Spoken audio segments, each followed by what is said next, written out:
Bonjour à toutes et à tous, bienvenue dans Évadez-vous près de chez vous, et si l'on partait ensemble en excursion. Dans cette émission, je vous prends par la main et nous découvrons ensemble un nouveau lieu chaque jour. Merci à notre partenaire Wallonie-Belgique Tourisme. Aujourd'hui, je vous propose de découvrir Tournai. Tournai est l'une des plus anciennes villes de Belgique. Elle garde de nombreuses traces de son histoire multimillénaire. Vous pourrez notamment admirer le plus vieux beffroi de Belgique et la cathédrale Notre-Dame, héritage de l'époque médiévale. Ils sont tous les deux inscrits sur la liste UNESCO. Ne manquez pas non plus la halle aux draps, le pont des Trous et, plus récent, les nombreux bâtiments de style Art Nouveau qui jalonnent les rues. Parmi eux, le musée des Beaux-Arts a été dessiné par Victor Horta. Ces bâtiments participent au charme de cette ville dans laquelle il fait bon flâner, on va le voir dans un instant. Héritière d'un riche folklore, c'est aussi une cité festive avec ses carnavals et ses géants. Changer d'air, se déconnecter pour se reconnecter, se vider la tête, se nourrir l'esprit, s'égarer pour mieux se retrouver. Découvrir. Se découvrir. Se sentir libre. Destination Wallonie. Tout pour s'évader. Faites le plein d'idées sur visitewallonia.be. Avant de vous présenter mon premier invité, je vous dresse la carte d'identité de Tournai. 69 000 habitants, on les appelle les Tournaisiens, les Tournaisiennes. Une superficie de 213 km², et Tournai est située en province du Hainaut. Et j'ai le plaisir d'accueillir Nathalie Marnette. Bonjour Nathalie. Bonjour Frédéric. Alors Nathalie, vous travaillez au service promotion de l'Office du tourisme de Tournai. Avec vous, ce qui nous intéresse, c'est de pouvoir un petit peu parler de la Grand Place de Tournai, qui est un véritable lieu de vie, avec des cafés, des commerces, des restaurants, et qui doit d'ailleurs sa forme triangulaire au tracé des voies romaines. C'est un lieu important, c'est un lieu à voir, Nathalie, la Grand Place. Oui, tout à fait. Vous avez déjà dit un peu tout sur la Grand Place face son origine. En fait, en effet, elle a une forme assez particulière, donc en triangle, justement parce que comme la ville est très ancienne, elle a plus de 2000 ans, donc elle doit cette forme particulière donc à la jonction des voies romaines, en effet, qui allaient vers de Bavay à Cologne. Au départ, cette Grand Place n'était pas vraiment la Grand Place, c'était le cimetière à l'époque des Mérovingiens. Childéric était tournaisien et son fils Clovis était à Tournai, mais après il est parti vers la France. Donc c'était d'abord un cimetière et puis après quand la ville a pris de l'expansion, on a agrandi l'enceinte et c'est devenu vraiment le forum de Tournai avec un grand lieu de rencontre et c'était surtout un lieu de marché. Actuellement, donc c'est évidemment encore un lieu de marché, un lieu convivial de rassemblement pour faire des fêtes où il y a de nombreuses terrasses, comme vous l'avez dit, commerces, restaurants, cafés, très agréables pour y passer un bon moment. Et il y a aussi tout autour de cette Grand Place une belle architecture puisque vous avez des maisons bourgeoises de tous styles et d'architectures différentes qui ont été construites et qui donnent un aspect ancien à la place. Il y a aussi les fameuses bannières des corporations qui ornent les façades. Enfin, le tout donne un aspect très très convivial et très beau à voir. Il y a évidemment le beffroi qui est tout au bout de la Grand Place, le fameux beffroi qui est repris sur la liste du patrimoine de l'UNESCO qui est le plus ancien de Belgique.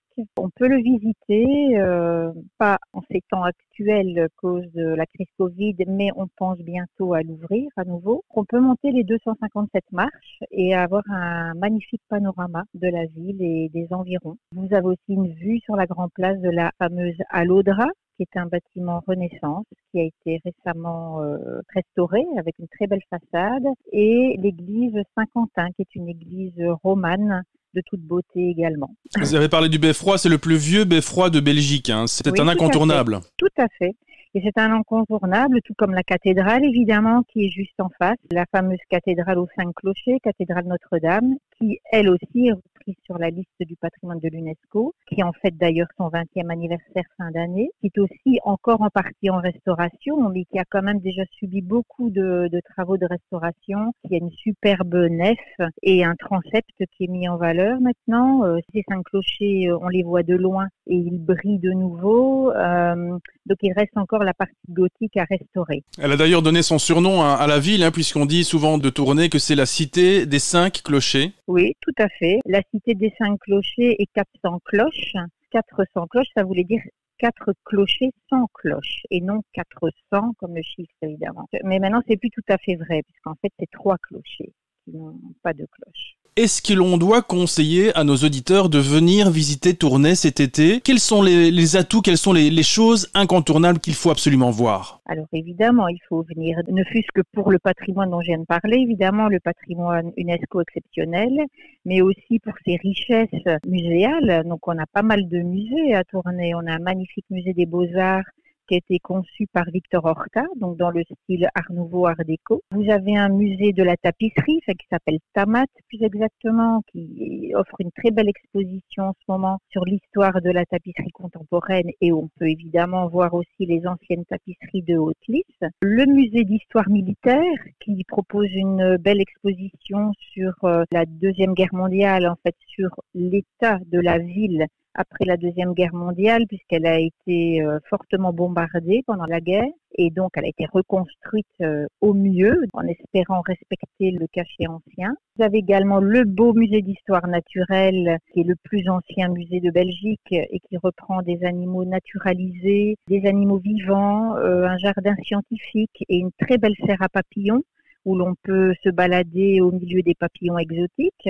Le musée de folklore, le MUFIM, qui est le musée de folklore et des imaginaires, qui vous propose un bond dans le passé et qui est vraiment très très intéressant également, et qui est à 2 pas de la Grand Place d'ailleurs. Voilà, déjà rien que les richesses muséales, les richesses architecturales, puisque comme la ville est très ancienne, vous avez un panel d'architecture qui va des maisons romanes, donc les plus vieilles maisons d'Europe occidentale, en passant par les maisons gothiques, les maisons Renaissance, les maisons de type flamand, les maisons classiques, les maisons Louis XIV, les maisons Art Nouveau, Art Déco et même Art Paquebot. Alors un petit mot sur le coin VIP. On a Bruno Coppens, qu'on connaît bien, humoriste et comédien, auteur de plusieurs spectacles, qui est originaire de Tournai.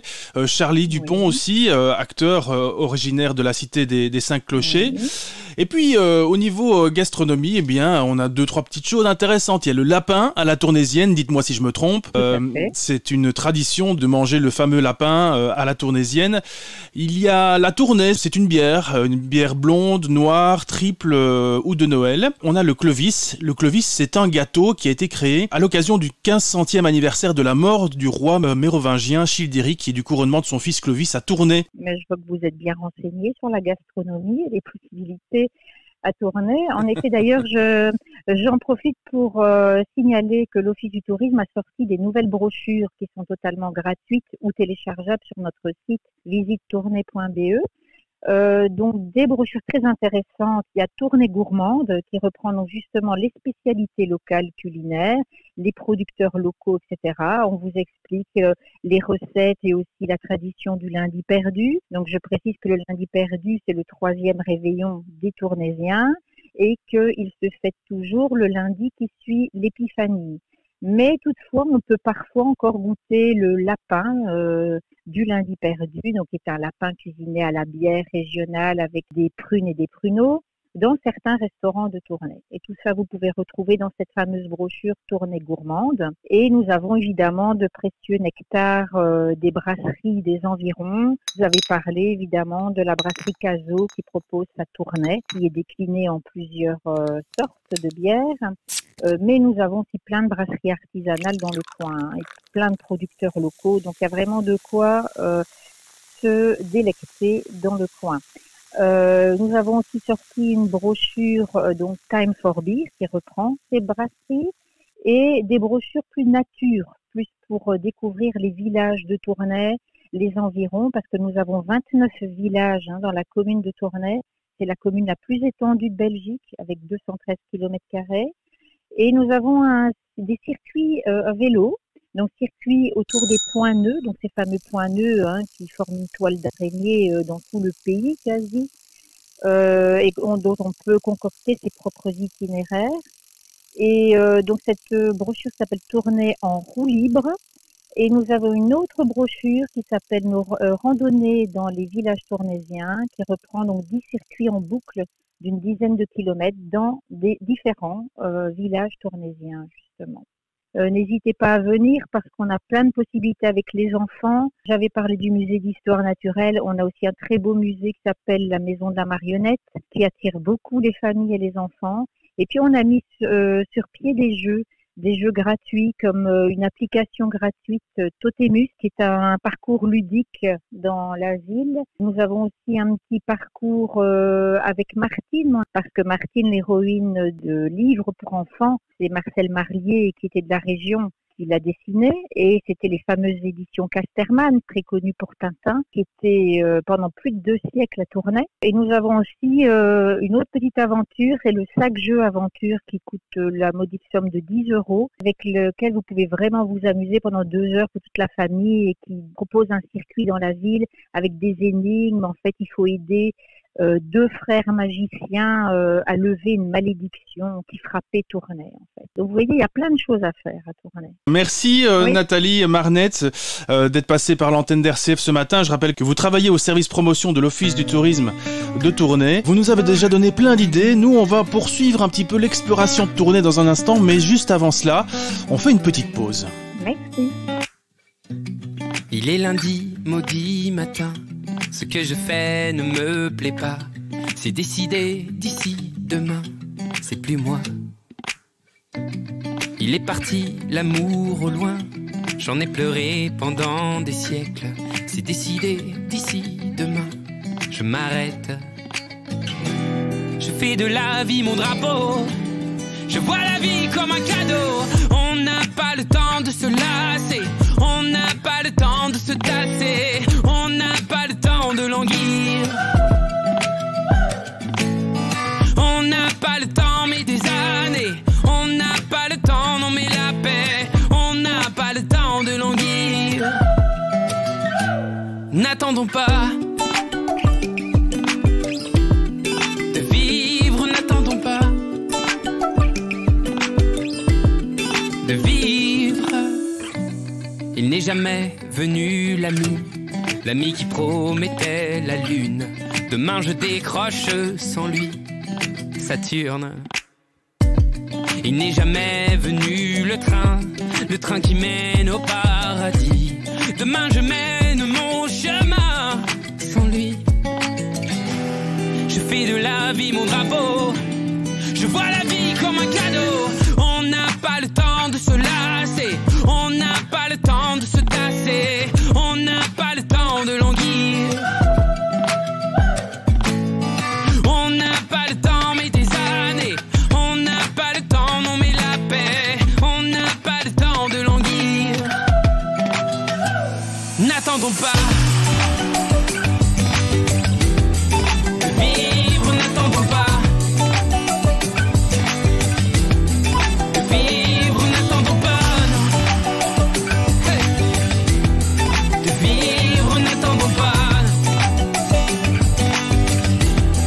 de vivre, non. Je fais de la vie mon drapeau. Je vois la vie comme un cadeau. On n'a pas le temps de se lasser. On n'a pas le temps de se tasser. On n'a pas le temps de languir. On n'a pas le temps mais des années. On n'a pas le temps, non mais la paix. On n'a pas le temps de languir. N'attendons pas de vivre, n'attendons pas. N'attendons pas de vivre, n'attendons pas. Oh, n'attendons pas Et oui, si on entend les cloches qui sonnent, eh bien c'est parce qu'on va parler d'un bâtiment majestueux à Tournai. C'est la cathédrale Notre-Dame, la cathédrale aux 5 clochers de style roman et gothique qui est un véritable bijou d'architecture médiévale. Elle fait l'objet d'une restauration en profondeur et c'est la raison pour laquelle j'accueille Bertrand. Bonjour Bertrand Évrard. Oui, bonjour. Alors Bertrand, Bonjour. Vous êtes architecte pour la province du Hainaut. Vous êtes chargé du suivi des travaux de la cathédrale depuis 2006-2007. Vous pouvez un peu nous expliquer ce qu'est la cathédrale Notre-Dame à Tournai? C'est un bâtiment incontournable évidemment. C'est le bâtiment majeur de la ville de Tournai avec son beffroi. Cette cathédrale, donc, elle a été en construction déjà au XIIe siècle. Donc on avait à la base d'abord une cathédrale complètement romane. Par la suite, le chœur roman a été démoli pour laisser place à un grand chœur gothique. Et c'est un petit peu cette cathédrale qu'on a encore de nos jours avec sa spécificité. Donc une cathédrale qui est à moitié romane et à moitié gothique. C'est la fameuse cathédrale aux 5 clochers. Elle est d'ailleurs reconnue au patrimoine de l'UNESCO. Oui, depuis 1999-2000. Elle est visible de partout à Tournai et lorsque l'on est dans la cathédrale, on voit toute l'agglomération de Tournai. Les tours culminent à plus ou moins 80 mètres, donc forcément elle est visible de très très loin. Alors Bertrand, si on vous appelle, c'est parce qu'elle est aussi l'objet d'une restauration très importante. Vous savez nous expliquer en quelques mots ce dont il s'agit? Cette restauration, donc, elle a commencé dans les années 2000, suite à la tempête de 1999, donc qui a causé quelques dégâts importants à cette cathédrale, mais qui, grâce à ça, a enclenché une série de démarches pour effectuer des travaux. Donc les premiers travaux qui ont eu lieu entre 2000 et 2006 n'étaient pas des travaux de restauration, mais plutôt des travaux de confortation et de protection, en tout cas pour le chœur gothique, de stabilisation également pour une des tours, la tour Brunin, où là on avait un problème plutôt de fondation. Et c'est enfin vers l'année 2007 qu'on a commencé réellement la restauration de ce bâtiment. Ce bâtiment étant un complexe, donc il est composé de 3 volumes. Donc on appelle d'abord la nef romane, le transept roman. Donc le transept, c'est la partie qui comporte les 5 tours. Et enfin le chœur gothique qui, lui, est beaucoup plus complexe. Donc depuis en fait sa construction, le chœur gothique montre des faiblesses à plusieurs niveaux et demande encore des études spécifiques. À partir de 2007, on a commencé la restauration, entre guillemets, par les parties un petit peu plus faciles. Et c'était aussi pour lancer les premiers travaux et affiner pour les suivants. Donc, on a commencé par la nef romane. Donc là, la restauration, elle a été voulue à l'identique par rapport à son origine, tout en tenant compte, bien sûr, de son état actuel. Donc, on a commencé par les couvertures. Les couvertures qu'on a replacées, donc des tables de plomb, comme à l'origine. Donc, ces tables de plomb qui permettent d'avoir une longévité beaucoup plus importante par rapport à des couvertures en tuile ou en ardoise. Donc, le plomb atteint une durée entre 2 et 300 ans, donc ce qui permet pour les générations futures de ne plus avoir ce problème de restauration. Donc, ensuite, on a eu les travaux de restauration des façades, des vitraux. C'est en 2011-2012, donc on a entamé les travaux du transept. Donc là, les travaux pour le transept étaient quand même très similaires à ceux de la nef. Donc c'est un bâtiment qui est également roman. Donc on a utilisé les mêmes matériaux en couverture, donc en plomb.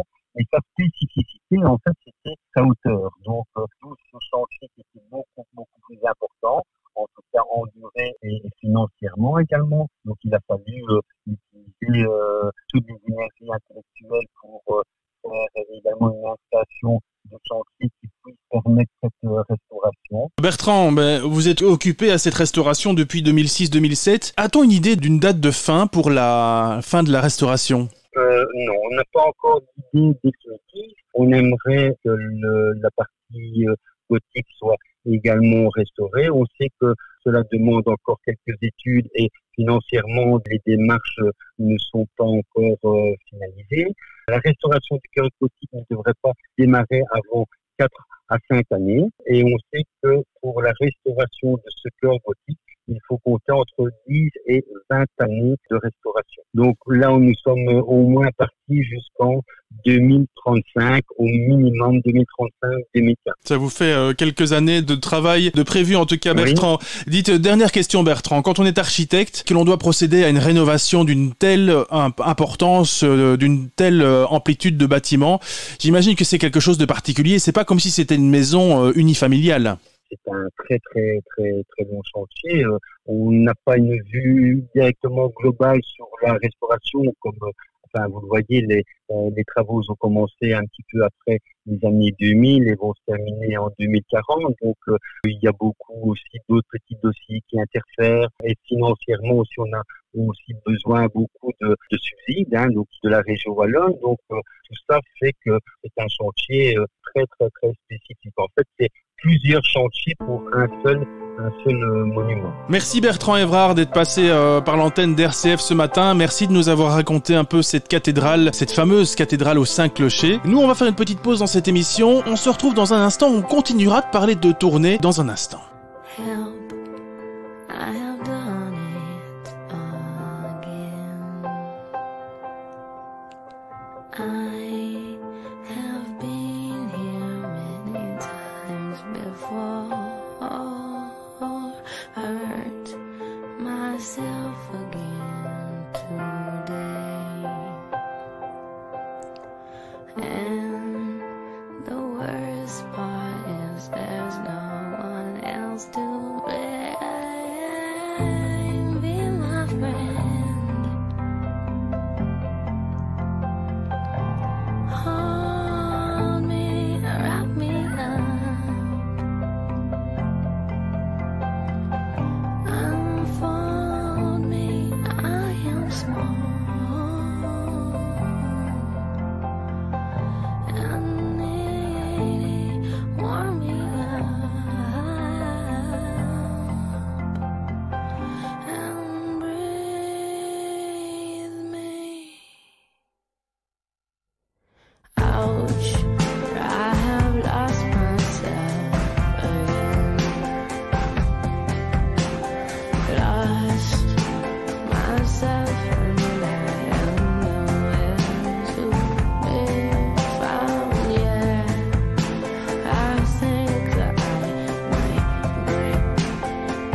On poursuit la visite de Tournai et j'ai le plaisir d'accueillir Julien Foucard. Bonjour. Bonjour. Alors Julien, si on vous appelle, c'est parce que vous êtes le conservateur du musée des Beaux-Arts à Tournai. Vous êtes historien de l'art vous-même. Julien, si l'on vient à Tournai cet été, est-ce qu'il faut passer voir le musée des Beaux-Arts ? Je ne vais pas vous dire le contraire, bien entendu. C'est effectivement un musée qu'il faut venir redécouvrir, qui est encore trop méconnu auprès du public et qui a de formidables atouts. C'est-à-dire tout d'abord, la première œuvre d'art que vous verrez en arrivant, c'est tout d'abord le bâtiment formidable qui était réalisé par le grand architecte internationalement reconnu dans son domaine, qui est l'Art Nouveau, c'est Victor Horta. Rien que pour le bâtiment, ça en vaut la peine. C'est le seul bâtiment de Victor Horta que vous pourrez voir en dehors de Bruxelles. Le musée conserve des œuvres de grands noms. Aucun musée en Belgique ne peut en effet se vanter de pouvoir réunir des œuvres de Manet, Monet, Seurat, Van Gogh, Toulouse-Lautrec ou même Santa-Latour dans un bâtiment imaginé par Victor Horta. Oui, vous l'avez dit, il y a des œuvres qui sont vraiment magistrales et qui sont présentes au musée des Beaux-Arts de Tournai. Vous avez cité des grands noms, Manet, Monet, Ensor, Van Gogh notamment. C'est un incontournable. Les Manet, par exemple, ce sont les seuls Manet que vous pouvez voir en Belgique. Les seuls Manet conservés en Belgique. Ce sont des peintures très importantes dans l'histoire de l'art, très importantes aussi dans la carrière même de l'artiste. Donc voilà, ce sont des œuvres magistrales. Ou encore le magnifique dessin de Van Gogh. Les gens ignorent que nous conservons une œuvre de Van Gogh, un magnifique dessin autour duquel nous allons concevoir une exposition d'ailleurs en octobre.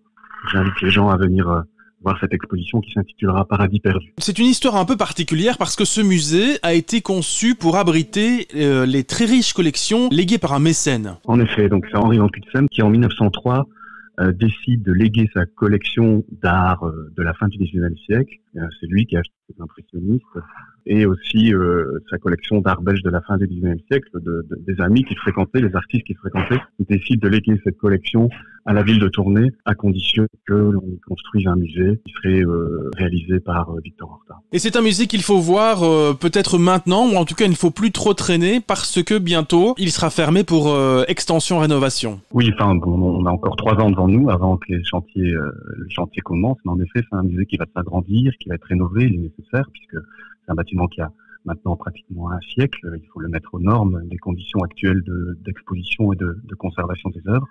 Et donc, voilà, dans 3 ans, il y a un chantier. Mais d'ici là, nous souhaitons en fait proposer des accrochages en tournant de nos collections. On va proposer des expositions à partir d'une œuvre ou de thématiques suffisamment larges, comme c'est le cas pour l'instant avec l'exposition autour du thème du pli, afin de fidéliser le public et lui montrer la richesse de cette collection et l'inviter à revenir pour la grande réouverture du musée après les travaux. Parmi les incontournables au musée des Beaux-Arts, vous l'avez dit, il y a bien le bâtiment lui-même, puisqu'il est installé dans un bâtiment né du génie de l'architecture Art Nouveau de Victor Horta.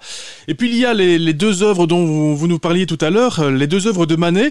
Est-ce que vous savez simplement nous en dire un petit mot, nous donner l'envie de venir les voir ? Ce sont l'Argenteuil, d'un côté, de format vertical, et puis une autre œuvre de format horizontal chez Le Père Latuis. Toutes 2 présentent des scènes de vie en plein air, où il y a une relation à chaque fois entre un homme et une femme. Ce sont des peintures très importantes.